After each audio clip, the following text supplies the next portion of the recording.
National baseball reporter Jeff Passan went on KNBR just the other day and said if the Giants don't wind up among the top 3 spending teams this offseason, it would really surprise me. He also talked about Aaron Judge. We'll get into what he said next. You are Locked On Giants, your daily San Francisco Giants podcast. Part of the Locked On Podcast Network, your team every day.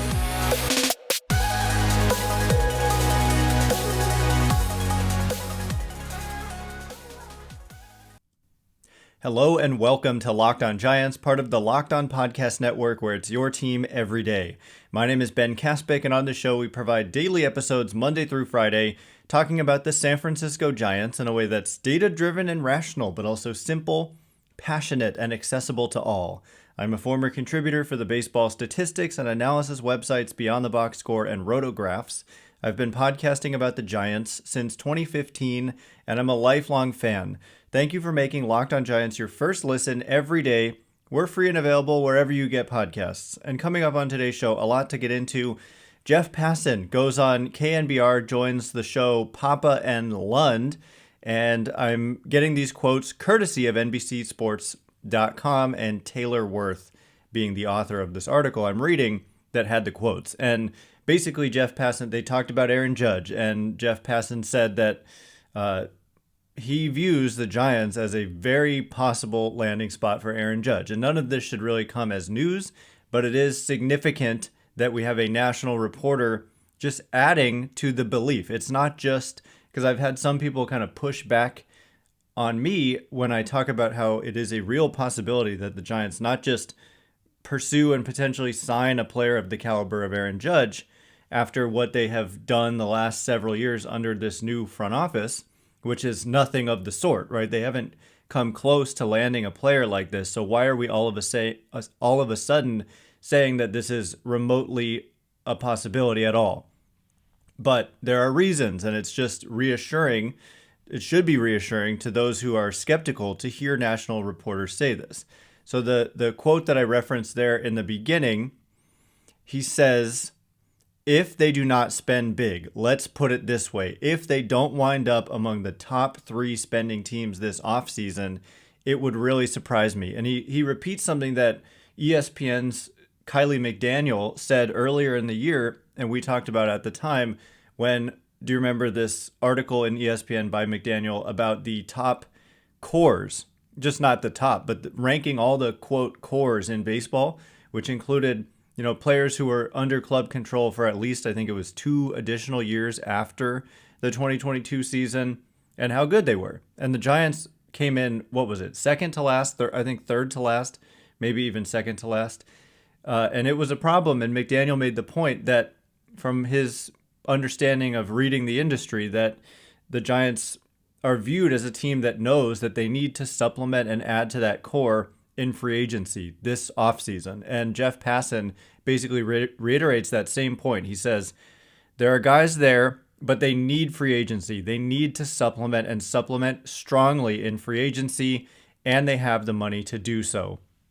That's when he says, if they don't spend big, let's say this, if they don't wind up among the top 3 spending teams, it would really surprise me. And so, yeah, I mean, here's the thing though. We heard a lot of this last offseason. We really did. We heard, and I don't want to give the front office a pass because it was a similar circumstance in that they had a lot of money coming off the books and they had a lot of flexibility to remake the roster. Farhan Zaidi will say himself, he's not looking for a pass. He has said himself that when he first took over this job, he viewed last offseason and this offseason as 2 critically important off seasons for remaking the team because they had those contracts that he inherited essentially coming off the books. Last offseason, like Johnny Cueto, Jeff Samardzija, was that only last offseason? My goodness. At least for Cueto it was. I think Samardzija may have been the year before that. But Brandon Belt was also up. Crawford was due to be up, but they extended it mid-season. So there was a lot of this same situation last winter. And what they did, unfortunately, in hindsight, and to a lot of people at the time as well, was they largely decided, let's just bring it back because they had put together a 107 win season. So in some ways, it's quite understandable to try to put back together a team that won 107 games. But I think that Giants fans are kind of uniquely aware that this core, we've seen the best and we've seen the worst of a lot of these guys. We've seen Brandon Belt have disappointing years. We've seen Brandon Crawford have a disappointing year. Like, we know what these guys can do at their best and we know what they can be at their worst. And unfortunately, in 2022, it was a lot of the worst of the guys they decided to bring back. And we've just seen also the potential danger in saying, we were good, so let's just run it back. We saw that after some of the World Series teams, like the extension they gave to Aubrey Huff and even Marco Scutaro. They just didn't end up being the same as they were in kind of that lightning in a bottle type season. And so they have another opportunity this winter. And I don't think, and Jeff Passan doesn't think, and Kylie McDaniel of ESPN also doesn't think that they're going to make the same mistake again, because let's face it. I mean, Farhan Zaidi says things like, we want to look at ourselves in spring training and just see an obvious playoff team. And right now, they certainly don't look like that. And so how are they going to make themselves into an obvious playoff team? They're going to have to supplement their roster and supplement it strongly through free agency, which is exactly what Jeff Passan is saying here on KNBR. So he also talked specifically about Aaron Judge. That was kind of actually the main thing that they discussed. And you're not going to want to miss what Passan had to say about the likelihood of Aaron Judge coming to the San Francisco Giants, coming home to the Giants. So we'll get to that in just a minute. But before we do, BetOnline.net is your number one source for betting football and the start of the new basketball season. Find all the latest player developments, team matchups, news, podcasts, and in-depth analysis of every game. And as always, BetOnline remains your continued source for all your sports wagering information with live betting and up-to-the-minute scores for every sport out there. There's a couple more baseball games obviously left. You can check out the odds on who's going to win, who is going to be the MVP of the series. So much action at BetOnline. And also one of my favorite things that BetOnline does for now is putting out odds on where free agents are going to land. And Aaron Judge, in the latest round of odds that I saw, the Giants were the favorites to sign Aaron Judge, according to BetOnline, if he leaves the Yankees. And so that's, again, another example of the forces that be telling us that this isn't as unlikely as some might think it is. It's the fastest and easiest way to check in on all your favorite games and events, including MLB, MMA, boxing, and golf. Head to the website today or use your mobile device to learn more. BetOnline, where the game starts.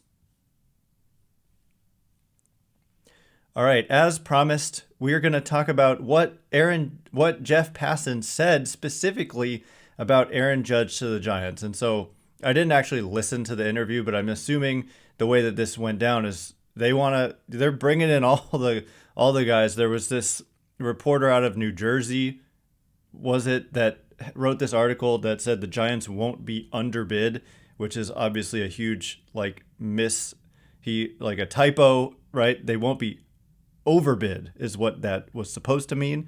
So I don't know, that alone led me to think, do we really trust this guy? I've never heard of this guy before, but I know they had him on Papa and Lund interviewing him about this report. Basically, the guy said the Giants plan to just outbid everybody, but he said they won't be underbid. So anyway, and thanks again for making Locked On Giants your first listen today. For your second listen, check out Locked On Sports Today. From the games that matter the most to the biggest stories in sports, go beyond the scoreboard and behind the scenes with local experts and insights only Locked On can provide. Locked On Sports Today, available on this app, YouTube, and wherever you get podcasts. So yes, more Jeff Passan. What he said regarding Aaron Judge was the following. Quote, "We have to understand a few things here. Number one, Aaron Judge is a very loyal person, and that loyalty can cut different ways. He's loyal to the fan base he played for, but he's also loyal to his family. And the notion that he can drive an hour and a half from Linden that they can drive an hour and a half from Linden and watch him play every night has to be extremely appealing to him. Number two, the Giants are in a transitional period right now where they have more payroll flexibility than they have had since before Buster Posey, Brandon Crawford, and Brandon Belt arrived. They're in the position to move on from that championship era and finally start a new one. End quote. And so, again, there's nothing all that new here, but it is reassuring. It should be reassuring to some who are skeptical about this to hear the national reporters agreeing with us local reporters that this is not that far-fetched. And honestly, the more I think about this, the more I just think it actually might happen because of exactly what Jeff Passan is saying here. I mistakenly said Judge was from the Fresno area. He went to school in Fresno College, but Linden, California is just, like Passan is saying, it's just an hour and a half away from Oracle Park. I'm looking at maps right now, and it's an hour and 34-minute drive from Linden to Oracle Park right now. And it's Linden is near Stockton. And so, I mean, can you imagine? It has to be appealing, like Passan is saying. Judge is very loyal to his family. I watched a highlight of when he was drafted just recently, kind of randomly, and Judge was just kind of gushing about his parents. And, they live in Linden. And when you play in New York and you are a family-oriented person, it has to be difficult. And when I understand, that there's certainly an appeal to going back to the Yankees, to playing for one team your entire career, and the loyalty that goes along with that. But also, it has to be appealing when you enter the market for the first time and you can seriously entertain going somewhere else for the first time.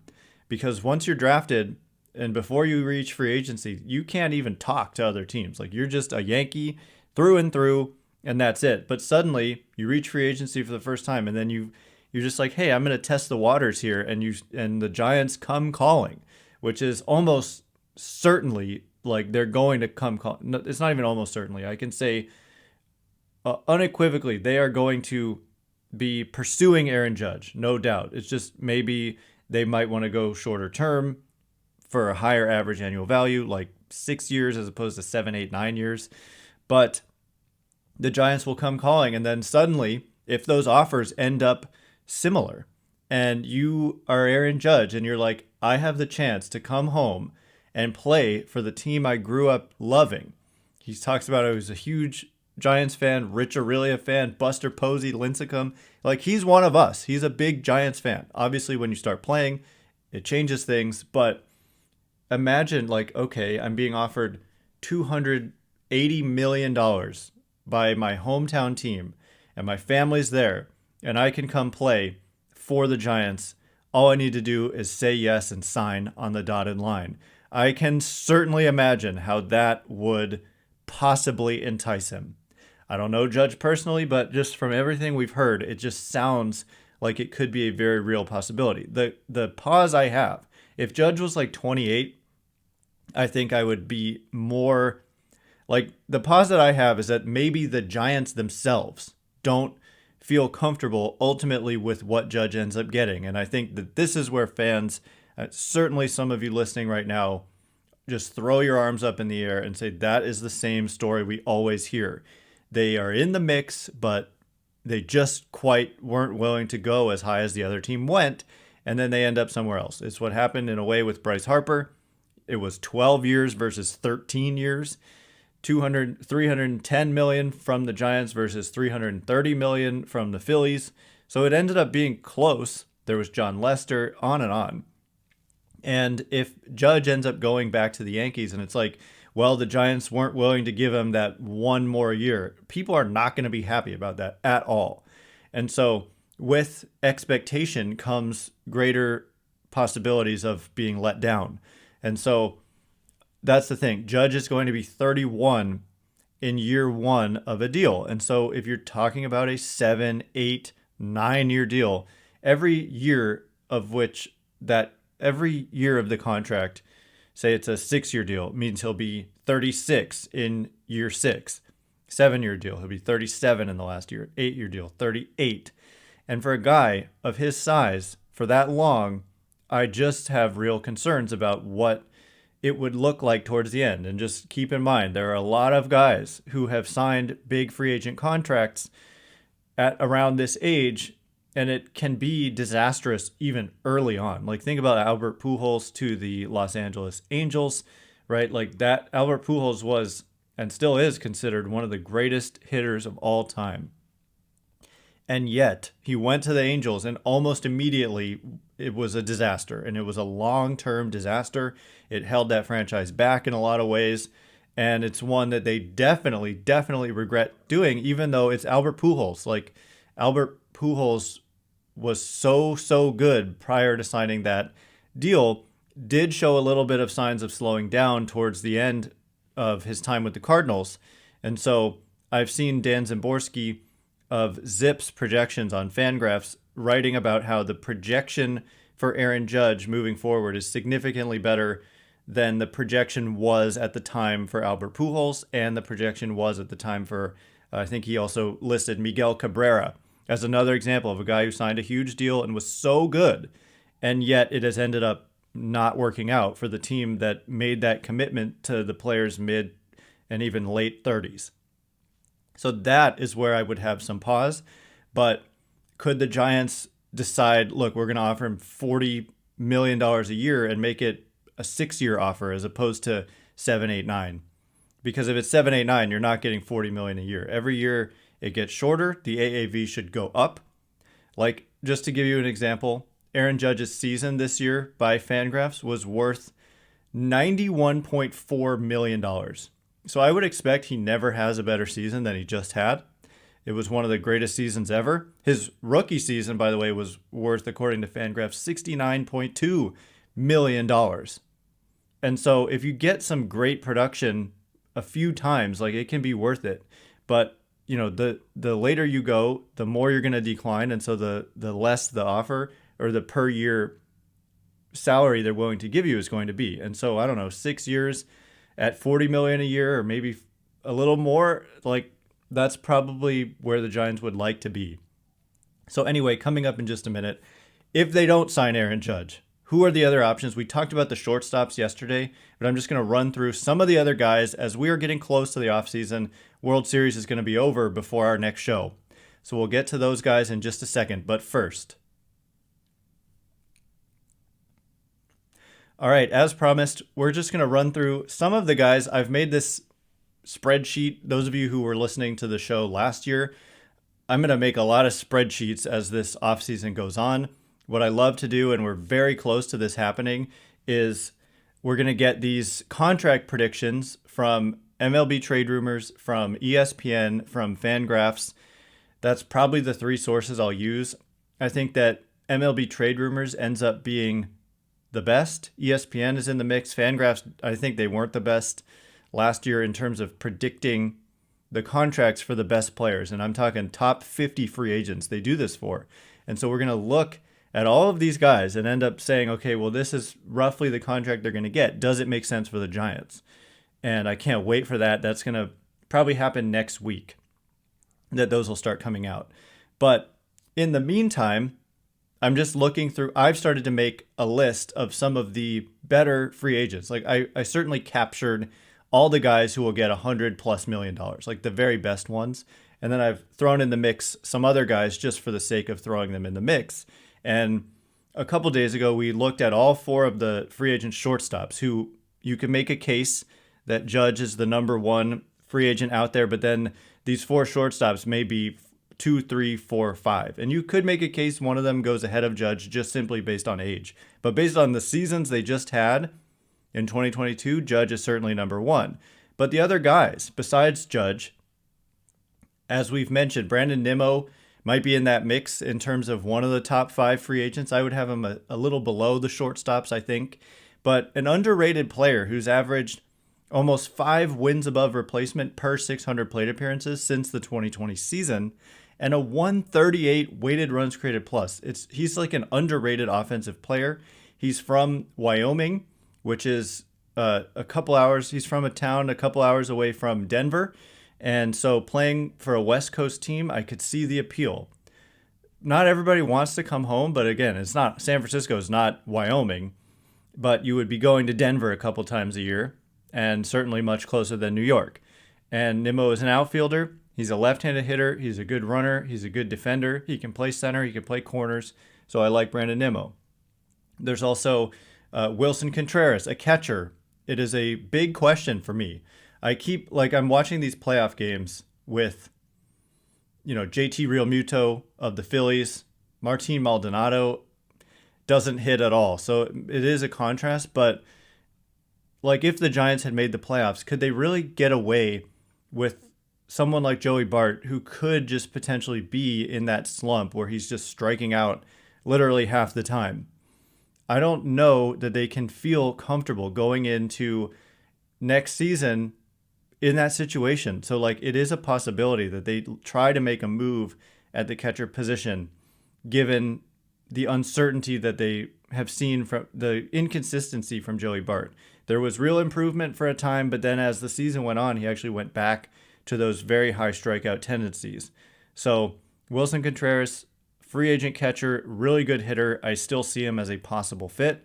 Some other team that more desperately needs a catcher will probably end up with Contreras, but someone to pay attention to. And then there's Jose Abreu at first base. I've seen talk about Anthony Rizzo, but I personally think Jose Abreu is just a better player right now, even though he's going to be 36 in 2023 and Rizzo's only 33. But Abreu has been super durable, and more so than Rizzo. He's been a better hitter. He's been a better defender. He's been a better runner. And so I like Jose Abreu, but I think that chances are he probably doesn't come to San Francisco, but you never know. But Rizzo, there is a connection with Judge. They were teammates in New York in 2022 and for part of 2021 as well. And so maybe if you do sign, this is one of those things, those New Jersey guys, the guy from New Jersey who reported that the Giants won't be underbid, which, again, made no sense, for Judge, said that he wouldn't be surprised if they bring in Rizzo to help lure Judge. So perhaps a package deal where you bring in Rizzo at first base and Judge could make some sense. And a left-right kind of thing also makes some sense. Besides that, it thins out pretty darn quickly when we're looking at the free agent options. Gene Segura, currently on the Phillies, quality player, but he's going to be 33. And I just don't love making a commitment to a guy who's that age, who's just a solid player, but not a great one. And Mitch Haniger, local guy again, outfielder, has dealt with a lot of random fluky injuries over the last few years, but has been a good player in his career and is from the area. So perhaps a desire to come home. And Jock Peterson, another guy who's a free agent from the area, and we all know what he brings to the table. So those are kind of the main guys. Not that I would throw Haniger and Peterson as main guys, but I just wanted to throw them out there because there's the connections that exist with the Giants. So anyway, on Monday, the World Series is going to be over, and we will go into offseason mode. At some point, we're going to preview the offseason and key dates and deadlines. We're going to do a mailbag. We're going to look at these free agent contract predictions, which will be coming out imminently. Anyway, that is all the time we have for today. Thanks again for making Locked On Giants your first listen. For your next listen, check out the Locked On Sports Today podcast. The biggest stories of the day, instant reactions, big game recaps, and the take of the day. It's like the sports page of old, now in podcast form, with the local experts on the biggest stories on the biggest events. It's great. Available on the Odyssey app, YouTube, and wherever you get podcasts. Once again, my name is Ben Kaspick. Check me out on Twitter at Ben Kaspick, KASPICK. If you like this show, please consider rating it or leaving a review. Helps me out a lot. So thank you in advance, and thanks to everyone who's done so already. Can't wait to be with you again on Monday. It will be the offseason. The World Series will be over. I can't wait. Thanks again for listening. You are now Locked On Giants.